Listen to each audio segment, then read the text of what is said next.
बैठकीत वाद झाल्याचं सांगण्यात येत आहे, त्यामुळे लवकर गुंडाळलेली बैठक. वाद कुणाचाही पालकमंत्र्यासोबत नाही.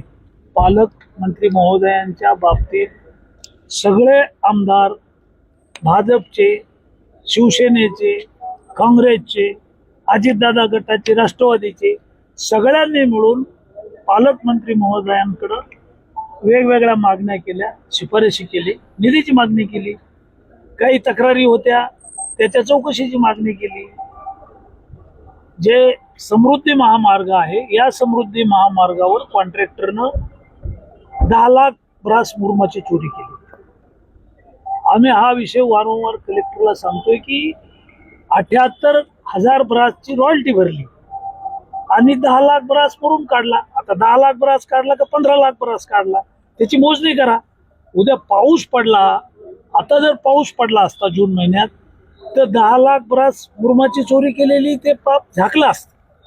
कलेक्टरच्या कार्यालयातून कोण फोन करतंय की मोजणी करू नका, अधिकाऱ्यांना गुत्तेदारांना कोण सपोर्ट करतंय, कलेक्टरच्या आदेशानं करतात का परस्पर करतात, हा विषय होता. खडी क्रिएशन समृद्धी महामार्गाचं बिना परवानगीचं चालू आहे. म्हणजे कलेक्टरची परवानगी नाही, प्रदूषण मंडळाची परवानगी नाही, वाटूला खडी क्रिएशन चालू आहे, कुठल्याही एनओसी नाही आहेत आणि परस्पर चालू झालंय. 10 लाख ब्रास पुरून झाला. आमच्याकडे एका ट्रॅक्टरवाल्याला पोलिसांनी पकडलं आणि त्याच्या बायकोवर आणि त्याच्यावर 307चा गुन्हा दाखल केला.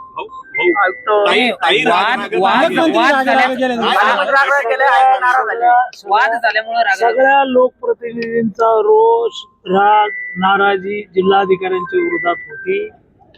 शेवटी प्रशासन म्हणून पालकमंत्री महोदयांना लोकप्रतिनिधी आणि प्रशासनातल्या अधिकाऱ्यांचं बॅलन्स करावं लागतं.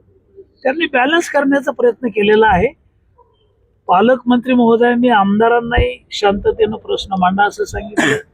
जिल्हाधिकाऱ्यांनाही काही समज दिलेली आहे. तुमच्याकडून ज्या काही चुका झालेल्या आहेत, ज्या काही फायली आहेत, प्रकरणं मंजूर झाले नाही आहेत, पालकमंत्र्यांच्या आदेशाचं पालन कलेक्टरनं केलेलं नाही आहे, आमदाराच्या शिफारशी केराच्या टोपलीत टाकलेल्या आहेत, अशा काही सगळ्या आमदारांच्या तक्रारी होत्या आणि त्याच्यातून संघर्ष हा कलेक्टर वर्षस असाच होता. आमदार आणि पालकमंत्री काही वाद झालेला नाही. हा वाद नाहीये, जिल्ह्याच्या विकासाची चिंता आहे सगळ्यांना. कुणाचाही वाद झालेला नाहीये. वाद आहे तो कलेक्टरचा आहे आणि अशा छोट्या मोठ्या घटना घडतात. 3 तास बैठक चालली आणि बैठक संपली. आम्ही सगळे म्हणत होतो की कलेक्टरच्या चेंबरला पालकमंत्री महोदयांनी चहा पाणी घ्यावं, बसावं, पण त्यांना पुढे काही कार्यक्रम होता. त्यांनी सांगितलं की मी आता थांबणार नाही. मी 3 तास थांबले, मला 1.5 तास बैठक घ्यायची होती, आता मला पुढच्या कार्यक्रमाला जायचं.